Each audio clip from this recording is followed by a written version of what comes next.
It's John Pollock and Jimmy Korderas, and this is our WWE No Mercy preview for the show that is going down this Sunday night in the new Golden One Center in Sacramento, California, Jimmy. Well, at least we know it's in Sacramento, California, and it's not like, what did Michael Cole say on Monday? The Alamo Dome in San Diego? Oh, boy. Well, it was one of those sands. He took a page out of the book of Our Truth. Yes. Not remembering exactly where they're headed. Hopefully someone alerts him before January the 29th. Yeah. But let's chat about Sunday's show. It's headlined by a three-way involving AJ Styles, Dean Ambrose, and John Cena for the WWE Championship. And I think the promos were really strong on Tuesday going into this show. In particular, Dean Ambrose. The week prior, we got that great promo from John Cena on Talking Smack. And this feud, it's really been the promos to me that have kind of carried this program. Yeah, absolutely. And I like the fact that this whole thing, to insert John Cena into this three-way match, the best possible way to do it is exactly what they're doing. Is he's going after a legacy. He's going to attempt to tie the 16-time, obviously official, unofficial 16-time champion. Yeah, there's a few others sprinkled in there, but for the marketing purposes of Sunday, it is 16. Yeah, so I like when John Cena comes out and he's not comical John Cena. He's more passionate. He fires people up. But I like the fact also that he brought into play the Stone Cold podcast and Steve Austin's kind of comments towards Dean Ambrose and maybe lighting a fire under Dean Ambrose because maybe Steve had a point. Maybe he was becoming a little complacent, or maybe he was just getting a little bit, upset with the direction he was going. And this little thing has now lit a fire under his ass. Well, for me, this program, it's been something Dean Ambrose has needed for a long time. I mean, 2 weeks ago, he did that great promo to close out Talking Smack, which I think is my favorite WWE show. Yeah. I like it because it blurs that line again. It doesn't follow a script, so to speak, or at least it doesn't appear to be following a script. It's almost like, here, the bullet points go. It's still in character, and it's not as though we're going so far off the path, which to me was always my criticism of Vince Russo and going that side where it was just calling it out for what it was. Like, it's the politics in the back of why you're going to win this match. It's like, okay, well, we've stopped being a wrestling show now, and now it's just you're catering to such a smaller amount of the audience. Right. On Talking Smack, they're using their characters' motivations and making it feel much more realistic without ever deviating away from this is still a wrestling show. Yeah, exactly. It's not like separating the two and saying, okay, all of this over here is pro wrestling. This little section here is all real. It's the real world. But this is all not the real world. This is just wrestling. So, again, to your point, I think it's being done perfectly. Now, I think we can both agree it sounds way too early to be talking about a title change. AJ just won the title. There are programs for him, aplenty, I feel, on SmackDown beyond this. Do you expect AJ keeps the title on Sunday? I think so, and I think he moves on from Dean Ambrose and John Cena. I think those two are destined to have a little bit of a rivalry going on past this. And who's next for AJ Styles? Possibly a Randy Orton. I'm looking down the SmackDown roster, and that's when I start thinking, wow, who's next for AJ Styles after this three-way match? And other than Randy Orton, there isn't much there. I mean, do you hotshot a guy like a Baron Corbin into that spot? But I don't think so. No. I categorize aplenty of challenges for him in the sense you can definitely go to Cena individually, Ambrose individually, and you do have Randy Orton. But certainly, I mean, beyond that, it's a stretch to make some of those guys. But nonetheless, I think AJ thus far, I mean, it's been less than a month, but certainly should be staying in that spot. And I like the idea of Cena and Ambrose peeling off because those two do have a chemistry together thus far. Yeah, absolutely. And it's hard, like I said, it almost seems like John Cena has lit that fire under Dean Ambrose, and that chemistry is working right now. You've also, with this program, introduced that eventual goal for Cena to get to that number of title wins. And that's something that can always be, it can be at the forefront for this Sunday, and it can go to the back burner. It's there, and it's been introduced, and that is something that come next year, it's something that could be his WrestleMania chase. Right. It could be something you can go to at any time. You've introduced it now. You know that's one of his key motivations for this character. Right, and also it's also a way to reintroduce back Ric Flair into the fold, so to speak. Always a possibility. Oh, yeah. We move on down. The Miz and Dolph Ziggler. It is title versus career, Jimmy. The career match, something that largely brings about a groan based on past results.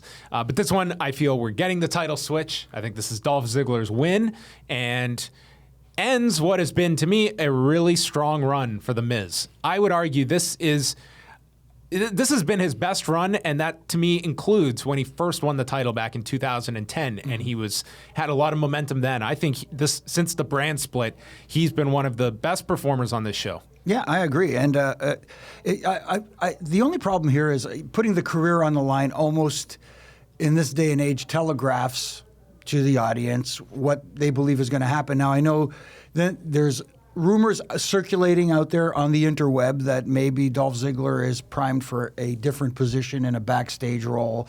In my opinion, that could be a seed that was planted purposely by someone just to get people to doubt the outcome of the match. But I still think, I agree with you, I think Dolph Ziggler comes out ahead. What I'd like to see from Dolph Ziggler is a different Dolph Ziggler, though. A turn.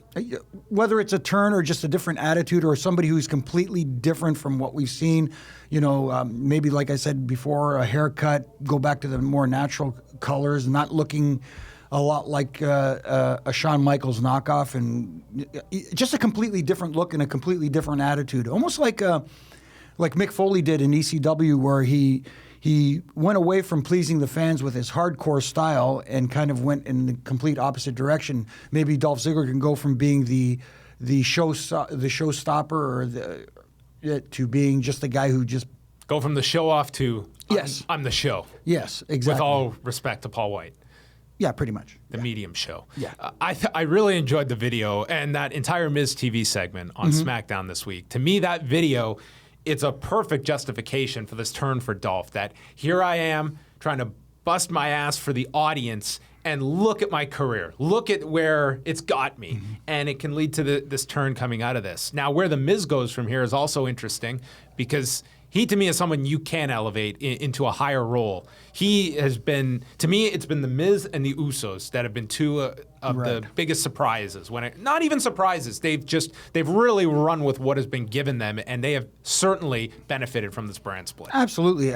Miz could very well fit into the world title picture.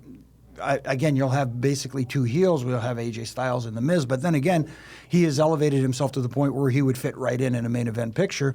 And conversely, going back to what you said about that video package on Miz TV with Dolph Ziggler, again, kind of intertwining a little bit of reality without going, full-born, breaking kayfabe, so to speak. So that's what worked for me. And with the WWE, too, because usually they do not reference past characters and past iterations of certain superstars, and they did exactly that in that package. And with Mike Mondo and Ken Doane cameos as well. I know. Which is amazing when you look at it. When Ken Doane, who everyone thought this guy was going to be such a massive breakout star, and he was called up to the main roster at 19. And I mean, even now, he's 30 years old. I mean, he was someone in 2005. It's just most people pegged him to be the real breakout amongst those Spirit Squad members. Yeah. Let us continue to go on. The tag title program will feature Heath, Slater, and Rhyno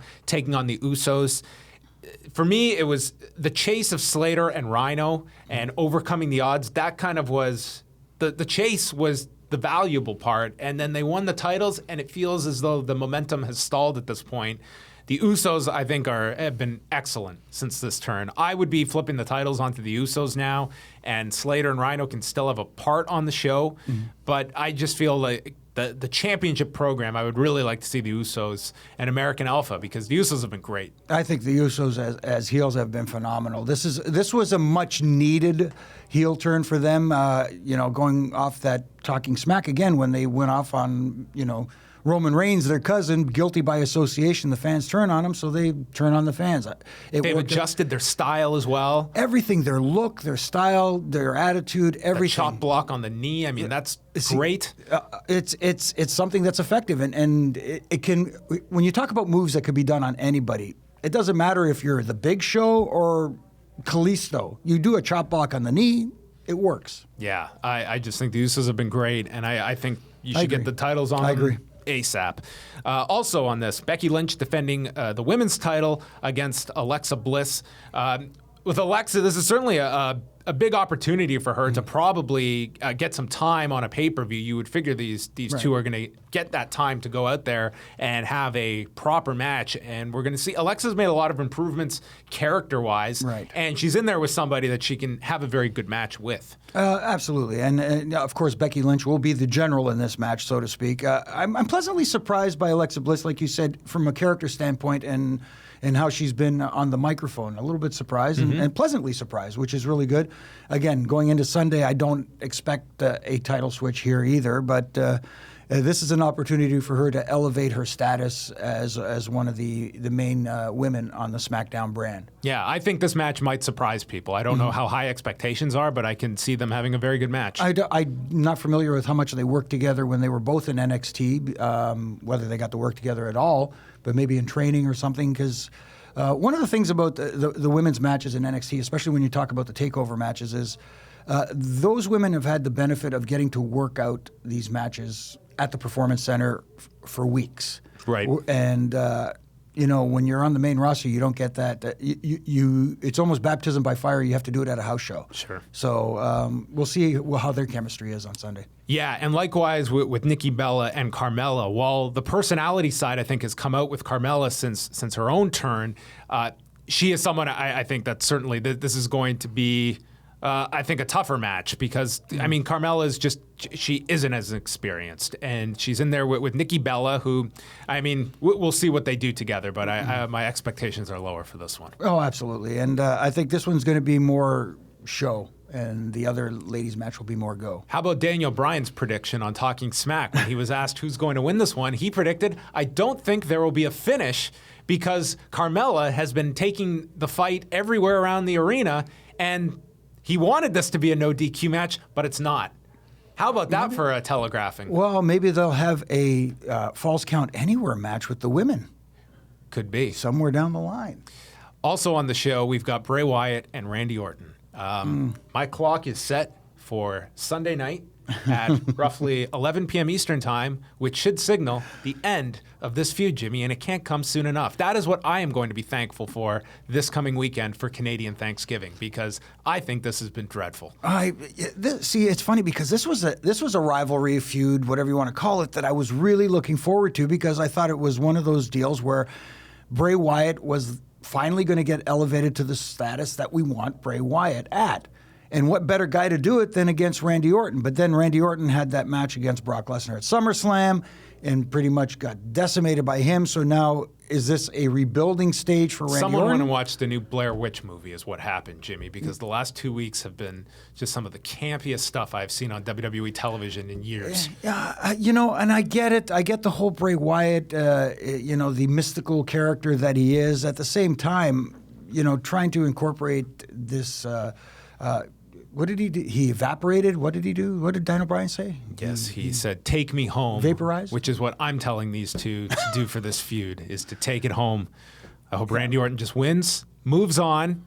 AJ Styles would be a fine program, but I'm done with this one, Jimmy. I'm still I know enjoying... you're more glass half full. I know, but it's only because I think this will be a good match. It probably will be a good match, yeah. But my goodness, this build-up has just... To me, this feud has been everything of why Bray Wyatt has not gotten to the level everyone has anticipated. Because I think there's a fundamental misunderstanding of this character, and it just becomes the hocus-pocus show. Right. And I'm thinking, based on the non-finish on Tuesday, that it's going to be Bray Wyatt and Kane after this, which, my God... Where are we going to go? And they'll be feuding over Halloween, potentially. Oh, that means pumpkins and stuff. Nah, scarecrows. No, Smashing Pumpkins is that's property of Impact. Oh, okay. Well, Again, more rumors. That spot was done just this past Sunday as well. We got our Smashing Pumpkins spot for the month of October. Right. All right. That is No Mercy. I don't think I'm missing out on anything, though I expect... the debut of Curt Hawkins. Curt Hawkins will debut. Yeah. 50-50 he even wins this debut. Oh, well, who does he debut against? Do you put him in there? Apollo Creed, Cruz, somebody? Could be. Apollo Crews, where has that guy been? I don't know. Disappeared? Jack Swagger and Baron Corbin, that would likely be a rematch that we could see added on Sunday. Maybe a pre-show? And not to mention, we got a really heavy angle on Tuesday where the Hype Bros, they beat the Vaudevillains and then pointed at the Ascension, who had the audacity to come out and watch their match.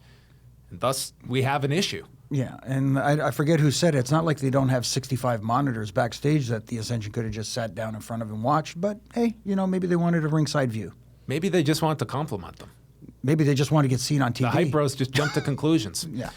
All right, well, that's our No Mercy preview coming up on Sunday night, going head-to-head with the U.S. presidential debate. What is Jimmy Korderas going to be watching? Oh, my goodness. See, that's a tough one. I'm going to have to split screen this one and turn the volume off.